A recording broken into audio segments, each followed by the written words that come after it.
Hi, everyone. It's Brenda back again with another episode of Three Uniques. I am thrilled today. I'm really excited. This is like a fangirl moment. We've got on Erin Falconer. Hi, Erin. How are you doing today?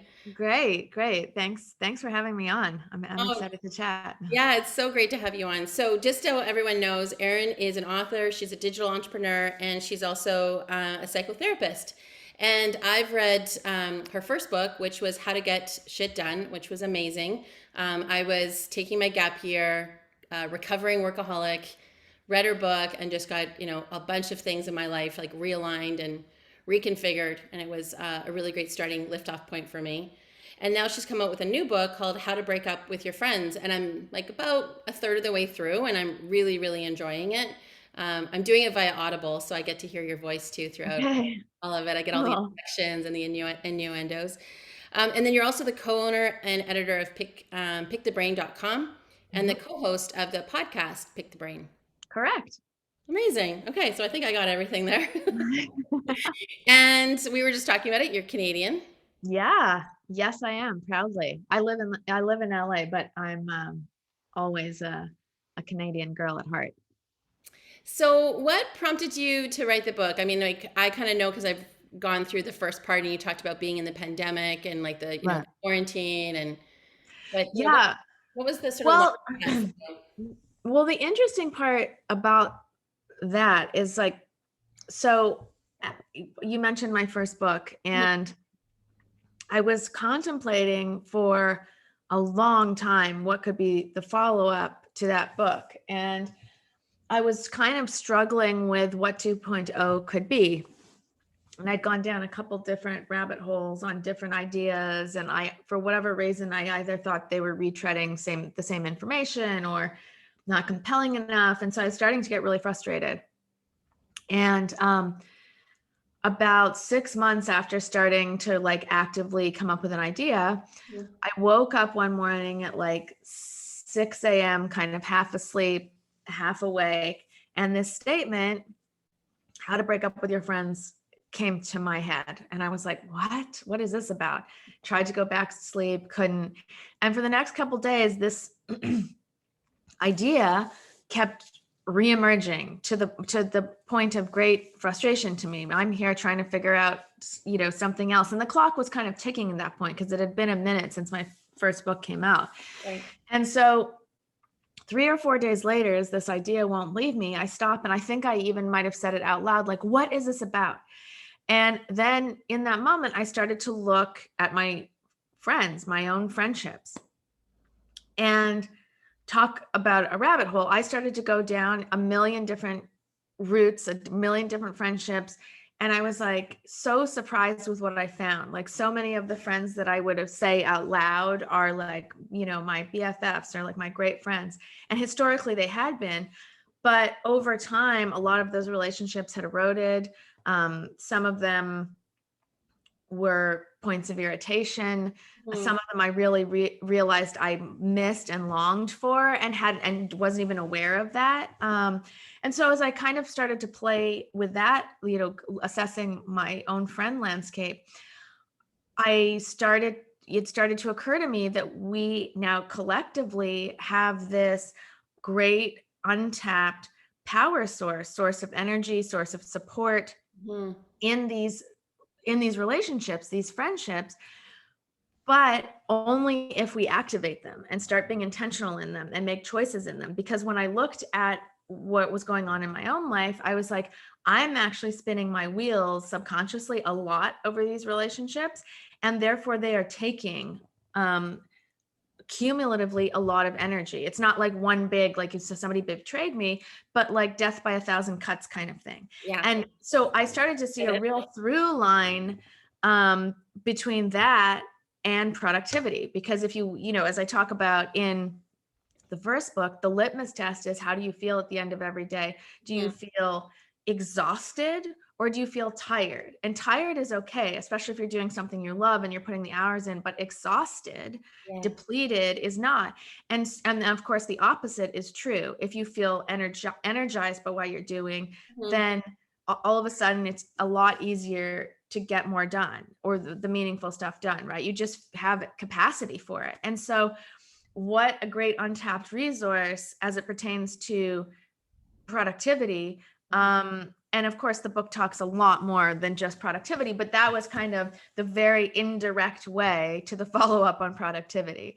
Yeah, and it really dawned on me, and I think I say this in the beginning of the book, we are a culture that is obsessed with information. We know every calorie we put in our mouth, every gram of protein or fiber. We're wearing a watch to tell us every single step we take. Even if we take a pee in the middle of the night, we got to capture it.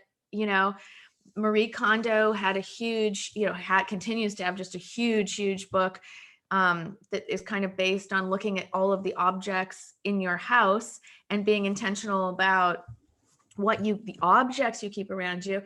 And yet the people who are like the most important thing, that's what life is about, right? People interacting with other people, no real audit. And so I thought it was an extremely missed opportunity, especially for women, to not look into these relationships a lot further. So even in your first book too, and thank you for sharing the backdrop into that, because I'm still looking forward to finishing off the book. And every chapter that I've gone through so far, like there's been moments where I'm like, yeah, done that. And there has been a lot of cleansing that I've been doing. As I mentioned, I took a gap year about 5 years ago. I was going through my divorce, and that was also a good time to kind of look inward and say, where am I sort of like having leaks in Right. what's important to me? Where am I a person of integrity? Where am I not? Where am I giving my word to? Because obviously there was some breakdown in that in my marriage. Right. And there must be some other breakdowns other places in my life. So I really wanted to do that cleansing. Your book, again, your first one, How to Get Shit Done, was really helpful because it just helped focus on what was essential and getting back to kind of my purpose and my why. But in both Right. books now, you talk specifically about women. I mean, the content Right. is relevant to men Right. too. They could use it as Right. well. I mean, it's universal Yeah. that way. But so what's the attraction for you to help, I guess, up level or lift women? Is there something intentional or purposeful for you around that? Oh, definitely. I mean, I would categorize both of these books before being productivity or friendship based as firmly rooted in the female empowerment space. Both of these things are ways that both of these books are designed.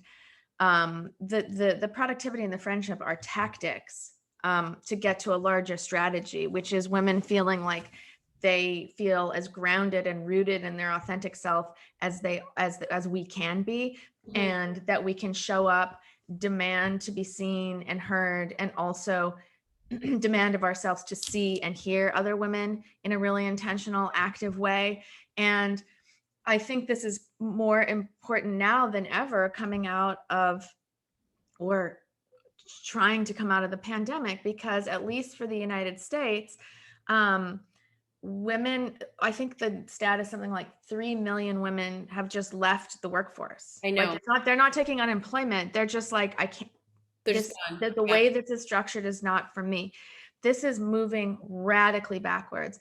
Down here, reproductive rights are back on the table. Mhm. Hasn't been a thing really since 1974. Mhm. The childcare situation here is abysmal, which directly affects women, right? And Planned Parenting, like, Planned Parenting, yeah. all of this stuff, direct backlash with women. Mhm. And so, in this country, and I'm not sure that Canada was We were hit that, very similar. Like we're seeing yeah, this that happen. far advanced Yeah. than us. It wasn't until 1974 that women could have a credit card, or Mhm. have their own mortgage, or I Right. think even be co-signers on a mortgage, Yeah. right? And that, when you think about that, you're like, oh, well, that's crazy, right? But here we are talking about something in reproductive rights happened the same time, around the same time. And so for me, collectively, we are going backwards. And when you look at social justice movements like the Me Too movement, for example,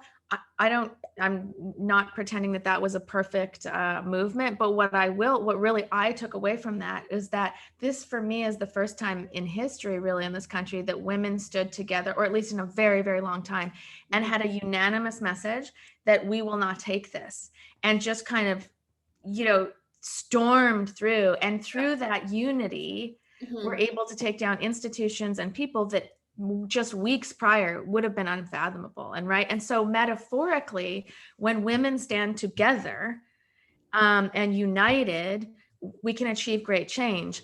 We see in the pandemic that, of course, we were all just blown into our individual bubbles, all of our support systems blown out, and look what happens. All of a sudden, 3 million jobs gone. Yeah. That, that kind of stuff. And so the whole impetus of both books, but particularly with this book, is that there is the individual cause and need to create a really robust support system and network in congruence with where you are in your life, right? So because that, and there, as I talked about in the book, there are a million health benefits, mental health benefits, Right. like the list goes on and on. But then the larger call, these friendships are not nice to have. There is a big responsibility, I think, for women to understand and practice about, asking for what they need and want and being seen and heard and all of that, so that then we can take what we've learned on an individual level and energetically take it out collectively to other women and start storming the castle. Because walking around making 80 cents on the dollar is preposterous. I And know. yet we go to work every single Every day single and day. quietly acquiesce. And Yeah. so Yeah. so there's the micro and the macro of this book, both of which are extremely rooted in female empowerment. And I think what is absolutely imperative for us to do, otherwise we're treading water and we're getting really tired. So yeah, so that, on that light note, but no, and and the first book too is just very rooted in get out the external voices and figure out your own, your own creativity, or what your real DNA is, and then work on bringing that into the world, because then you're operating from a real position of strength and power. It's hard to knock you down. It's hard to knock you around. And life ultimately is much more fulfilled and worth living if you're operating from that place. Love it. So, and I'm glad that there's that correlation of women empowerment, because I think, yeah, both books give really great access or tools or frameworks if women aren't too sure about how to step into that. I think they both Right. give great perspectives that way.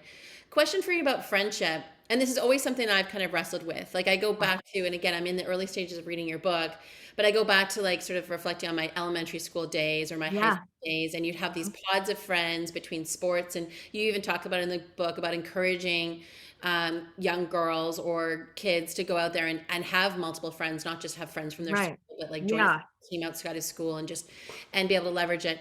But now as I get older in life, I am becoming a little bit more selective about who I spend time with, etc. And I feel that my friend pool is like gone down. Like I'm happy to say that I have 5 really good girlfriends. Yeah. Well, And, kind of like we have each other's back. We don't see each other every day. It's not like we right. have morning phone calls, etc. But Right. when we reach out and we connect, we connect. And I feel that Yeah. there's like, it's like we just take off from wherever we left off. Right. And there's also a compassion, like we're all mothers or caring for other people in our life. Right. And so we know that we get pulled and we get compromised from our own time and Yeah. capability, but there's that support. Is there like, uh, is there a number? Like, is there an ideal number? Like, because I Well, hear that from some of even my clients about like, oh, I feel like I only have like a couple friends. Maybe I should have more friends. I think that the thing about friendship is it's so personal, and like that number is really personal to you, and it's kind of only you can answer that. However, and and it really depends on a personality type. An introvert is going to have a much different need than an extrovert, right? Extroverts thrive off of engagement with other people. Introverts generally get fatigued by too much interaction. So the introvert is probably going to want to have far fewer friends, but that those friends know them really deeply, and so they don't have to you know spend a lot of effort explaining who they are or where they're at, right? So a lot of kind of nuanced differences in that way. But that's where kind of that self-audit piece just really comes in again. And it's like, so there is some science around this. There are some studies, and I talk about this.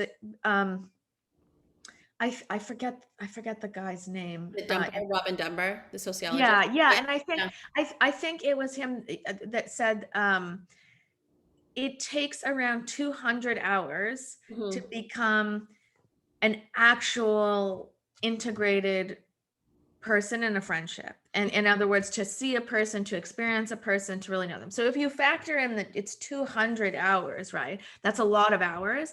Not over the course of a lifetime. It's not a lot of hours, but if you're, Like starting a yeah, friendship. Yeah. right, starting a friendship, like 200 hours in today's day and age is a lot, is a It's a lot of lot. hours. Yeah. Right. And so there's not many people that have bandwidth or capacity to do many of those, Mhm. right? And to really commit on the level that a true friendship needs committing to.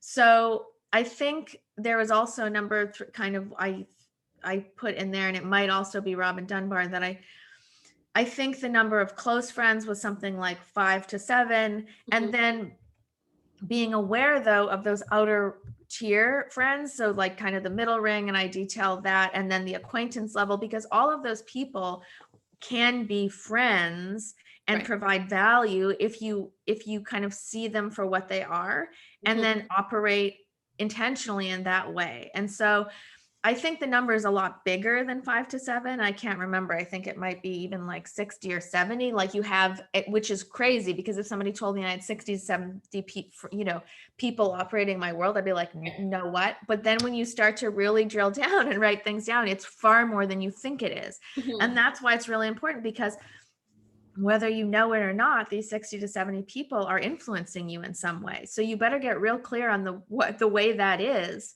Otherwise, you don't have control over this, right? And you can't make choices. And making choices, taking action is where all the power lies. Right. Not living in your head and letting things happen to you. Getting out of your head and actively making choices and decisions, and then acting on those choices and decisions, is where you're going to start to see real pivots and shifts in your life for the better. Awesome. Amazing. So good. I'm looking forward to reading the rest of it. So you're here also today to share your three uniques with us. Yes. So my three uniques, I'm not sure if this is the order I wrote them in, but definitely sense of humor, Mhm. um, diligence, I think I wrote, and patience. Yeah. So how do those three show up in your life for you right now? Like between your work, you're also a mother. How does this all Yeah. show up in your friendships and your relationships? Yeah. So for me, and especially coming through like this pandemic, the ability to have a sense of humor and to find the moments of levity, the moments of, and through that, then moments of joy have been so crucial. If things are just been so heavy working from home with a small child, and like, but throughout the course of my whole life, I mean, I started, you read in the first book that I started at like 16 years old being a stand-up comedian. And so one of those, that's one of my unique gifts, the ability to be able to make people laugh.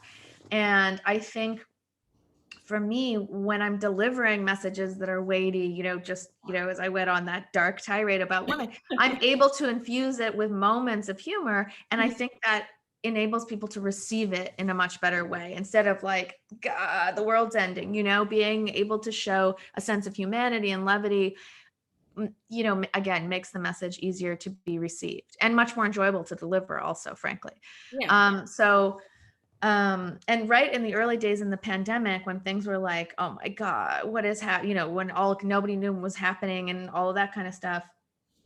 And I think I was watching Tiger King on TV, which was Oh, just that was the worst. the worst, but I got sucked into it. And then like I had this kind of epiphany. I was like, and I said to my husband, we have to watch comedy, stand-up Oh, comedians, yeah. funny stuff. Seinfeld, I like can't be Seinfeld. sucked Yeah. into the darkness of what the United States has to offer, because I feel like I'm gonna split off. Like I just cannot take crazy, and we are living in such a crazy thing. And it was unbelievable how it was that when we started to watch like stand-up comedians every night, as opposed to like this weird stuff, um it all of a sudden I found, like, even though this is a crazy time, laughter is often the best medicine. So for me, like, not being a clown, but leaning into, the humor in any situation is impactful in many ways. Then determination, I think, is that what I wrote down? You Determination. said, yeah, determination or diligence, you were saying. Yeah, right. So I just never quit. I just don't quit. I once I've taken the time to really identify what is of value to me and something I really want to get, I don't quit. And I have failed a bajillion times, as I talked about in my first book. Every time I fail, I reassess if it's still the direction I want to go in. Sometimes it's not, sometimes it is. But I don't, if sometimes it's not, I don't view that as quitting. I view that as taking in the information I was given at Right. that time that I did not have before, and made a choice and pivoted in this direction. So still, even though sometimes goals are changing, the ultimate kind of forward thrust, I Mhm. never quit on. And, I had a script that I wrote. I moved to LA, as you know, to be a screenwriter, which I talk about in the first book, and failed absolutely terribly. I knew I was an incredible writer, screenwriter, but I just couldn't get it together. I didn't have a plan. I didn't, Right. one of the scripts that I wrote like 12 years ago, I got convinced to enter a competition this October. And I found out 2 days ago I won that. It's a national competition. So Wow. this script is now back in play. I mean, I just never, Yeah. things might get put on the back burner, but I am always finding a way and to say, okay, that didn't work, but let me think of another way something can work. And I kind of get off on that, like the problem solving of like, ooh, let me solve this puzzle. And I just don't quit. I mean, Oh, such a great example of determination, but also again going back to your first book about time, right? Like how to get yeah, shit done. But like totally. time is a construct, and we sometimes get conditioned into thinking, oh, Right. well, I had that opportunity and it's gone now, so I'll never have it again. And you like refurbished it 12 years later. And Totally. hopefully like 12 years wiser, 12 years older, Right. 12 years Exactly. more confident, like whatever Right. those are. Yeah. So I just, and again, to reiterate, failure happens to me all the time. Mhm. Less now than it did, back in the day. But so I take the time to feel the pain, take the hit, and then say, how can I get creative about moving forward? What did I learn? How can I move forward? It's just, I don't even understand what failure is. What quitting is. Sorry, I just don't understand what quitting is. It's Right. not in my DNA. So that is like probably one of my uniques. And then patience Hmm. is my third one. And this kind of dovetails with the not quitting. I am willing to play the long game. I'm willing to not have an instant gratification. I work really hard on not needing that. And again, playing the long game and saying where it's not just where do I want to be, it's more like how do I want to show up in the world. And so when you have that lens, it's much less like, like I need to Get it get done, get something, it I need to done. accomplish something. It's like I want to show up in the world, somebody that's listening, somebody that's aware, somebody that is able also to like, um in my relationships, I think patience is such a big key. As anybody that has a toddler, it's hard. It's hard to work that muscle, because you get frustrated and stressed. But one of my uniques, I think, that I'm grateful for is that I do have the ability to be patient and kind of ride things out. And so, but it's also I need to work on it too. Like I remind, like because I value it so much as a personality trait, like anything, it's not just given to you. You need to work on the things, identify what's good, and then work on them and lean into them. And so, but I think that now in the day and age where everything is so now, click to like, instant response, instant Yeah. gratification, working on patience and taking a breath and taking a moment and are super, super important. Like, to just not burning out for no other reason to not burn out, and we're in like a very heavy burnout phase, I feel like right now, at least the United States is. Yeah, I think most people around the world are definitely feeling that. I mean, there's just so many things that are coming at us. Even when we see like a bright, shiny, like, space opening, Right, rainbow coming, right, like, no, crash down again. Here's another variant coming at us. right, exactly. Is there something Yeah. that you specifically do that really helps like you regulate? Like you talked about like patience takes work and it's a unique or a strength of yours, but you know Mhm. it takes work and you invest that time in it. So is there like a ritual or a routine that you do that like really helps generate that patience?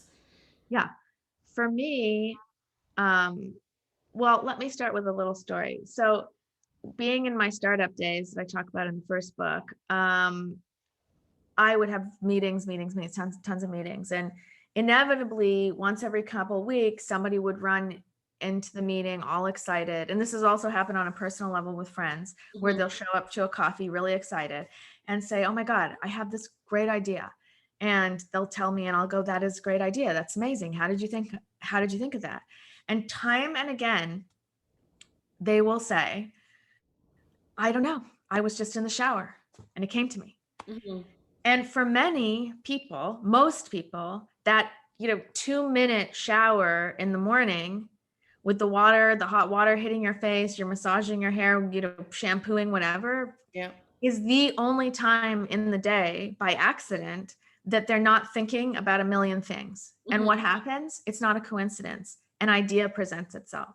A thought presents itself. Some piece of information that is relevant to you presents itself in these moments, right?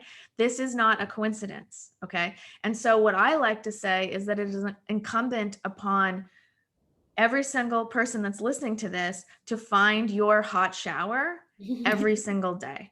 Right. And we're in a water crisis here in Los Angeles in California. So I don't literally mean like go take a 20-minute shower every day. But for me, that 20-minute hot shower is meditation. That might not be for you, for everybody, but it is incumbent upon you to find out what is for you then. Is that taking a hot bath, device free? Is this taking a walk in nature every single day, device free, so you can just allow ideas and pieces of yourself to be revealed, right? I mean, I tie that to basically all of my success, and it's not something you learn how to do overnight, but the answers are within you. They are constantly coming up. We're just living in such a time of chaos that we're not hearing them. Right. They're there. We just need to dial the volume way down every single day. And it is unbelievable what starts to appear. And I know that's true because it's true in my own life, but I see it all the time with people, these coming up excitedly, exuberantly, telling me some golden gem that they just discovered in the shower. And I'm like, yeah, not a coincidence. Yeah. So you have to have discipline and you have to say, whatever it is, I'm doing it every day. And that just also that commitment to self, regardless of what comes up, but that commitment to yourself to make yourself a priority 20 minutes a day is super empowering. Yeah. And not something that I think, again, conditionally we've had access to as women, right? We haven't. Right. It feels counterintuitive. Yeah. It just feels counterintuitive. And yet it's the thing that fills up your cup the most. It's the thing that provides inspiration the most. You have so many kind of, not even necessarily literally like talking about business idea aha moments. It's more of a felt sense. It's more of a deeper connection that it's hard to articulate that starts to happen. Fibers start connecting, like creative fibers, energetic fibers, and hard to pinpoint exactly what moment that is, but it just happens. Yeah. Oh my gosh, such a privilege talking to you this morning. This is great. I feel like totally inspired. Okay, I have like a couple more questions for you. What's like, I guess the most worthwhile investment you've made in the last 3 years? And I'm not necessarily talking about stock market, but like investment in you, investment in something, but it's really paid off for you in the last few years. Well, I'll say, and stop me if I'm going in the wrong direction here, but I really like maybe 2 years ago, it was just started pre-pandemic actually. Got very, very curious about this idea of passive income and finding ways, because, writing and talking, I mean, everybody's job is tough, but I feel like I need to show up big every time I show up. Right. And so it's like exhausting. And I'm like, hopefully I can do it forever, but what if I can't? And so I did two things. So the first thing is I got really curious about passive investments, and like, no, I'm not like a big stock market I don't really know that world. And I don't even necessarily have like so much cash that I'm like, let me play around with this. I need to be very careful. Right. But yeah, so I got really into kind of real estate, and I mean, I'm a very small player, but creating rental properties and things that, like, being really strategic about that, because I've seen it work on a very small scale in my life. And I'm like, it's so unbelievable when money starts making money as Right. opposed to you making the money. And I'm like, again, I'm on a small scale, so I don't want to suggest that I hope it doesn't sound that I'm, Oh, not some at all. land baron, very far from. But yeah, so that's something that I've been really into and have actively been involved in. And then I guess the other thing I would say is coming out of the internet world, I was really kind of exhausted by it. And I was like, I don't think I can keep doing this because it really feels like I'm chasing something. Like, and again, like also being not 25 in that business, even Right. though I'm not old, I started to feel like I'm chasing something now. And so I can only imagine if I were like 50 or 60, like this is not gonna, I could kind of project out and say, this is not not only where I would necessarily be welcome, but where I would want to be, even if I were welcome. And so I went back to school and got my master's in clinical psychology. And so that's a big investment that I made, especially in American universities are no joke in Yeah. terms of money.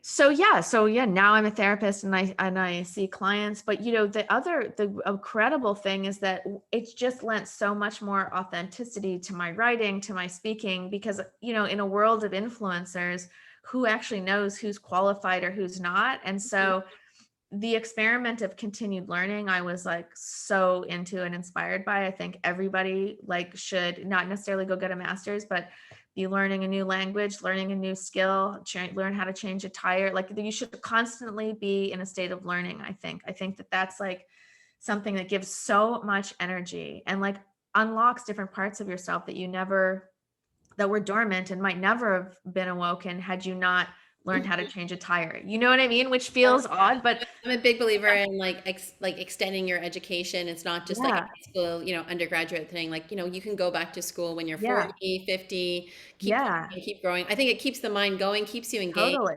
totally. Yeah, so that was a pretty heavy investment I made, but I'm seeing it play out in a lot of different ways, like that I really didn't anticipate. So that was also cool. Amazing. And Erin, my last question for you is if I was able to give you a billboard and you could put anything on it, where would it be and what would it say? Oh, a billboard. It would be in a wide open space, a field somewhere where a Google drone could pick it up so that it is shone around the world.